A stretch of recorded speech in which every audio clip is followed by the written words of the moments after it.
For the benefit of those who may not have perused the agreements, we have an investment coming in of 12 billion US dollars.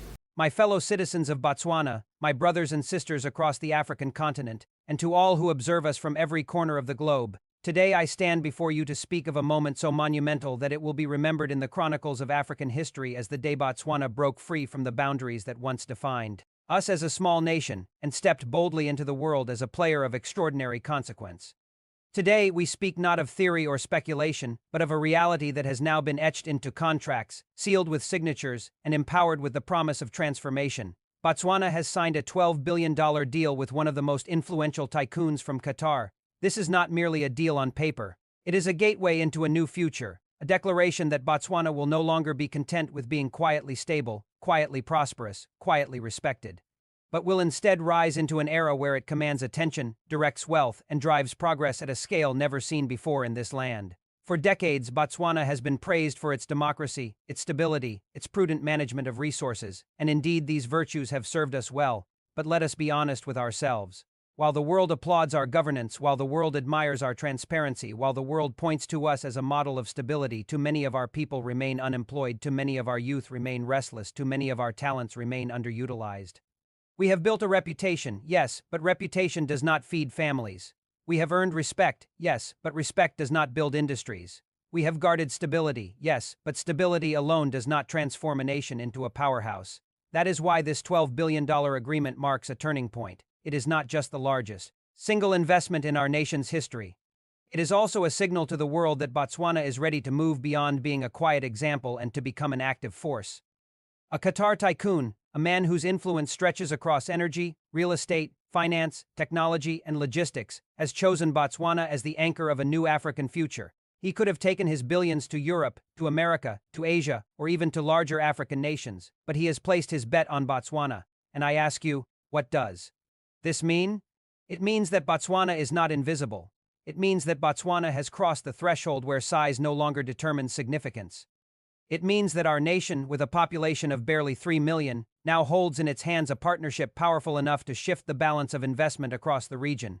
My friends, let us examine what this deal contains. It is not aid. It is not charity. It is not another loan designed to trap us. It is an investment designed to expand our economy in multiple directions. Out of the $12 billion, several billions will be poured into infrastructure, new highways, new rail lines, new airports, new logistics hubs that will turn Botswana from a landlocked nation into a land-linked giant. For too long, we have accepted that our geography limits us. We have said we are surrounded, we are isolated. We are dependent on others for access to ports. But now we are saying no more. This investment will carve corridors through which goods, services, and ideas will flow across southern Africa. From Gaborone to Francistown, from Mon to Kasane, from Sero to Celebi Fikwi, the veins of infrastructure will carry the lifeblood of commerce, binding our people together and linking us to the world. Billions more will flow into energy. Botswana, blessed with sun that blazes year-round and coal reserves that lie abundant beneath. Our soil will no longer tolerate energy shortages. We will build solar farms that turn our deserts into power stations. We will build clean coal plants that use modern technology to minimize emissions while maximizing output. We will invest in gas, in wind, in every available source that can guarantee that every home, every school, every hospital, every factory, every office in Botswana has light, power, and stability. And from energy, our industries will rise. Industries, that is the key. This deal will see the creation of industrial parks that will host manufacturing plants for textiles, machinery, electronics, pharmaceuticals, and food processing. For decades, we have exported raw diamonds, raw beef, raw minerals, and waited for the crumbs of value-added profits to return to us through expensive imports. That era is ending. Under this deal, Botswana will become a hub of production. We will not only mine diamonds. We will cut them, polish them, brand them, and sell them as Botswana diamonds to the world's most exclusive markets. We will not only raise cattle. We will process them into world-class beef products, packaged in Botswana, exported under Botswana labels, creating jobs for our people. We will not only extract minerals. We will refine them, shape them, assemble them, and export finished goods that compete on the shelves of Paris, Dubai, Shanghai, and New York. And as industries rise, jobs will rise. Not hundreds, not thousands, but tens of thousands of jobs. For our youth who have been told to wait, who have been told to be patient, who have been told that stability is enough reward, I say this. Your time is now. The factories, the logistics hubs, the energy plants, the construction projects, all of these will need your minds, your hands, your creativity, your energy. This deal is not just about money. It is about dignity.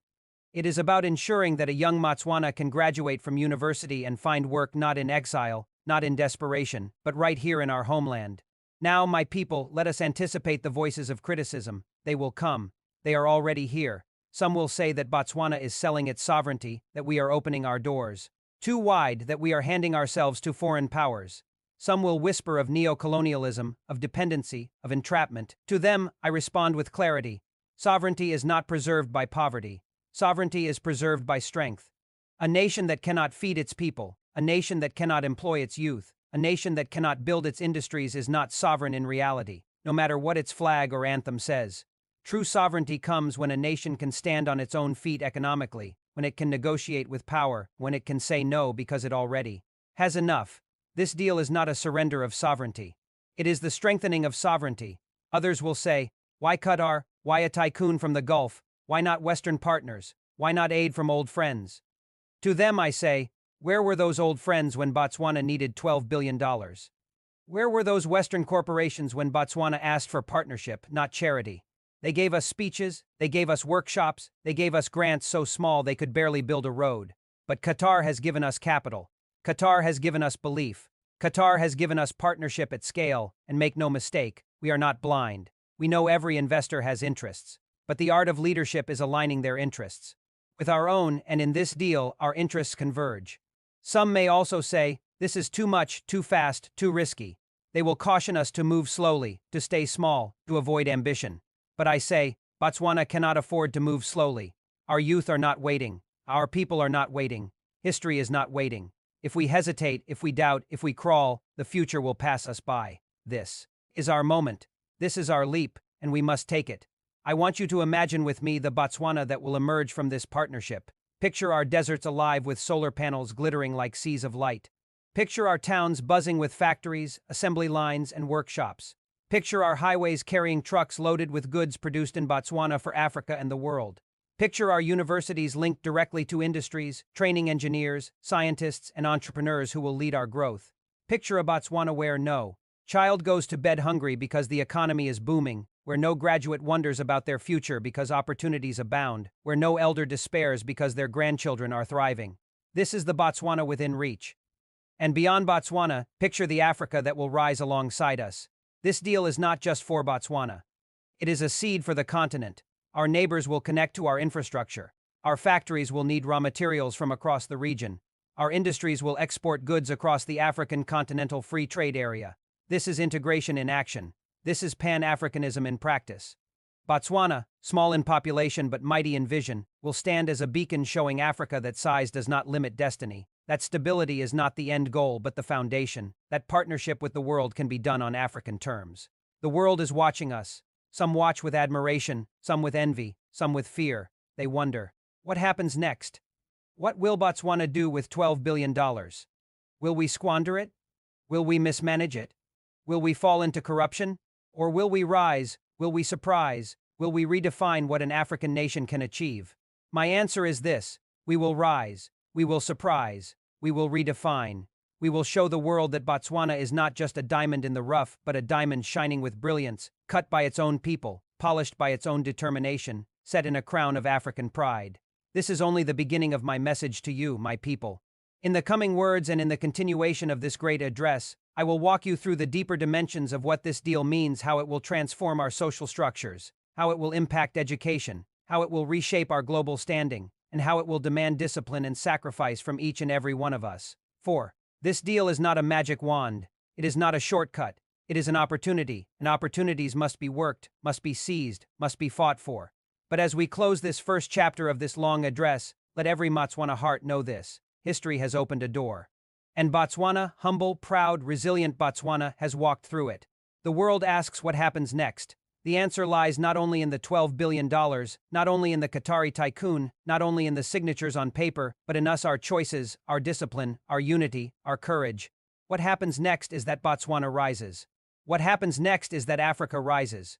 What happens next is that the world can no longer ignore us. My fellow Botswana, as we continue this journey of thought and vision together, let us go deeper into what this $12 billion partnership means for our society, for our continent, and for our place in the world. We must not view this as a mere financial transaction, nor as a mere construction of buildings and factories. We must see it as a complete transformation of the way we live, the way we think, the way we engage with the future. This deal touches education in ways no textbook has ever described. For years, our young people have studied hard, endured sleepless nights preparing for examinations, memorized theories, recited formulas, only to find that the job market waits with silence, not opportunities. Too often, degrees have become symbols of frustration rather than gateways to prosperity. But under this partnership, that cycle will change. For every industrial park that rises, we will build vocational centers and technical schools alongside it. For every energy plant that emerges, there will be laboratories and training programs connected directly to it. Our universities will not only produce graduates who search for jobs, they will produce innovators who create jobs, engineers who design machines, scientists who discover solutions, entrepreneurs who seize opportunities. The 12 billion is not simply about roads, steel, and glass. It is about sharpening the minds of our people and aligning them with the industries of tomorrow. Think also of healthcare. This deal envisions more than factories of commerce, it envisions factories of wellness. Part of the investment will flow into pharmaceutical production. No longer will Botswana depend entirely on imports for basic medicines. No longer will our hospitals be at the mercy of distant suppliers. Instead, we will have facilities that produce life-saving drugs right here. This means jobs, yes, but it also means lives saved, families protected, communities strengthened. Health is wealth, and in this new Botswana, the two will be inseparable. And consider housing. With 12 billion in motion, urbanization will accelerate. Cities will expand, towns will grow, and with them comes the demand for homes. But we will not repeat the mistakes of uncontrolled growth. This deal includes planned communities, modern, sustainable, affordable housing connected to infrastructure, to schools, to clinics, to recreation. Our people will not only work in factories, they will live in dignity. They will have access to clean water, reliable power, fast internet, and safe neighborhoods. Botswana will not only be a place of work, it will be a place of living, thriving, and belonging. Let us also reflect on culture, because when nations industrialize too quickly, they sometimes lose their soul. But Botswana will not allow this. Our culture is our identity. Our traditions are our roots. Our languages, our dances, our stories, our values, they will not be sacrificed on the altar of modernity. Instead, we will fuse them with our progress. Imagine cultural centers rising alongside new cities. Imagine our crafts and arts mass-produced not by foreigners but by our own industries and exported as Botswana's cultural treasures. Imagine the world not only importing Botswana's diamonds and beef but also our music, our films, our fashion, our cultural pride. This is how a nation becomes more than an economy. This is how it becomes a force of identity. But let us not be naive. With wealth comes temptation. With rapid development comes the risk of corruption. Already, some will see this deal as an opportunity to enrich themselves, to take shortcuts, to divert funds, to manipulate systems. To them I send a warning. This is not the time for selfishness. This is not the time for corruption. This is not the time for betrayal. Every poola must be accounted for. Every project must be transparent. Every official must act as a servant of the people, not as a thief of the people. If corruption creeps into this project, it will not only destroy the money, it will destroy the dream. And I vow here and now that any hand caught stealing from this future will face the full weight of justice. This deal also reshapes our politics. For too long, our debates have been limited to issues of incremental change, small policies, gradual adjustments. But now, politics must rise to the scale of vision. Leaders across parties must recognize that this deal is not for one administration, not for one political cycle, not for one man or woman. It is for Botswana. It must survive elections. It must transcend partisanship. It must outlive governments. If we politicize it, we destroy it. If we sabotage it for votes, we betray our people. Let us argue, yes, for accountability, for efficiency, for direction, but let us never argue against progress. Let this deal become a national project, not a partisan project. And beyond politics, let us consider regional dynamics. Botswana is surrounded by powerful neighbors: South Africa, Namibia, Zimbabwe, Zambia. They too are watching, some with curiosity, some with skepticism, some with envy. They will ask, can Botswana really manage $12 billion? Can Botswana really leapfrog into industrial power? Can Botswana, small Botswana, rise above giants? My answer, yes, Because greatness is not measured by population size. Greatness is measured by vision, by discipline, by unity. Botswana has all three. And when we rise, our neighbors will rise with us. Our infrastructure will link with theirs. Our factories will need their resources. Our exports will fill their markets. This deal is not just Botswana's, it is Southern Africa's. And then, of course, the world stage. Make no mistake, this deal has sent ripples across the globe, in the boardrooms of Europe, in the offices of Washington. In the ministries of Asia, questions are being asked. Why Botswana? Why Qatar? What will this mean for us? Some will attempt to court us, to offer competing deals, to reassert their influence. Some will attempt to discredit us, to spread fear, to plant doubt. Others will attempt to infiltrate, to manipulate, to divide. But we must stand firm. We must show the world that Botswana chooses partners freely, that Botswana is not for sale, that Botswana acts in the interest of its people first and always. This is how respect is earned, not by begging, not by bowing, but by standing tall and walking forward. And yet we must also prepare for the social changes that wealth and rapid development bring. Inequality may widen if we are careless. Some may benefit faster than others. Cities may flourish while rural areas lag. We must not allow that. The benefits of this deal must reach every corner of Botswana, from Ganzi to Sabong, from Shaka to Mochudi. Every citizen must feel the impact. If factories rise only in cities while villages are neglected, we fail. If wealth concentrates in a few hands while the majority remain in poverty, we fail. If opportunity becomes the privilege of the connected rather than the right of the capable, we fail. This deal must be inclusive, it must be equitable, it must be national. And so I call on our people, prepare yourselves, prepare not with fear but with readiness. Learn new skills, embrace new industries, adapt to change. Do not resist progress because it feels unfamiliar. Do not cling to the past because it feels comfortable. Change is coming, and it will be relentless. But if we embrace it, it will be rewarding. To our youth, I say, dream bigger than ever before. No longer are you limited to being clerks, assistants, or employees in foreign-owned companies. You can be managers, innovators, owners, global leaders. But it requires discipline. It requires study. It requires sacrifice. This deal gives you a stage, but you must perform upon it. To our women, I say, you will not be left behind. This deal will empower women as entrepreneurs, as workers, as leaders. Our markets, long dominated by women, will connect two factories. Our women, long the backbone of families, will become the backbone of industries. We must ensure equal access, equal opportunity, equal dignity. To our diaspora, I say, return home. Bring your knowledge, your capital, your networks. Botswana is no longer a quiet corner, it is a rising hub. Do not miss this moment. Come build with us. And to Africa, I say, watch Botswana, not as an isolated story, but as a signal. If Botswana can do it, so can you. If a small nation can secure 12 billion and build industries, then so can larger ones. This is a spark, and sparks spread. My brothers and sisters, as I near the end of this long address, let me address the central question. What happens next? The world is asking, our people are asking, what happens next after this $12 billion deal? The answer is simple. What happens next depends on us. The money is real. The contracts are signed. The opportunities are here. But money alone does not build nations. Contracts alone do not create prosperity. What creates prosperity is people disciplined, united, visionary people. If we are corrupt, we fail. If we are lazy, we fail. If we are divided, we fail. But if we are honest, hardworking, and united, we will succeed. So what happens next is this. Factories will rise. Jobs will multiply, roads will stretch, power will flow, education will align, healthcare will improve, culture will shine, politics will mature, and Botswana will rise. And when Botswana rises, Africa rises. And when Africa rises, the world changes. So let us go forward with courage. Let us go forward with faith. Let us go forward with unity. Let us prove to the world that Botswana, small in numbers but great in spirit, can stand among the giants. May God bless Botswana. May God bless Africa. And may God bless all who believe in the destiny of a continent reborn. Forward ever, backward never. My fellow Botswana, my fellow Africans, and friends of Botswana across the world, we stand at a turning point that history rarely offers. The ink is dry on the agreement, the resources are ready, and the world is watching. But the true story of this $12 billion deal will not be written in the boardrooms of Doha or the headlines of foreign newspapers.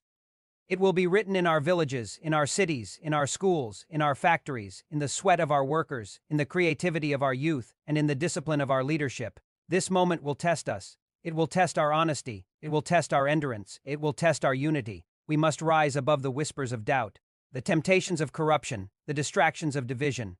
We must prove to ourselves that Botswana is not only ready for investment but ready for transformation. So I call on every citizen, rise to this occasion. To the teachers, prepare the next generation for industries not yet seen. To the farmers, know that new markets await your produce. To the youth, learn the skills of tomorrow and be bold enough to lead. To the entrepreneurs, position yourselves not at the margins but at the center of this new economy. To the women, step forward, for you are not only the heart of the home but the engine of the nation. To the leaders, govern with clean hands, firm vision, and unshakable loyalty to the people. And I call on Africa, let Botswana's journey be your inspiration. Do not wait for permission to dream. Do not wait for foreign approval to rise. Take your destiny in your own hands, forge partnerships that respect you, and build industries that serve your people first.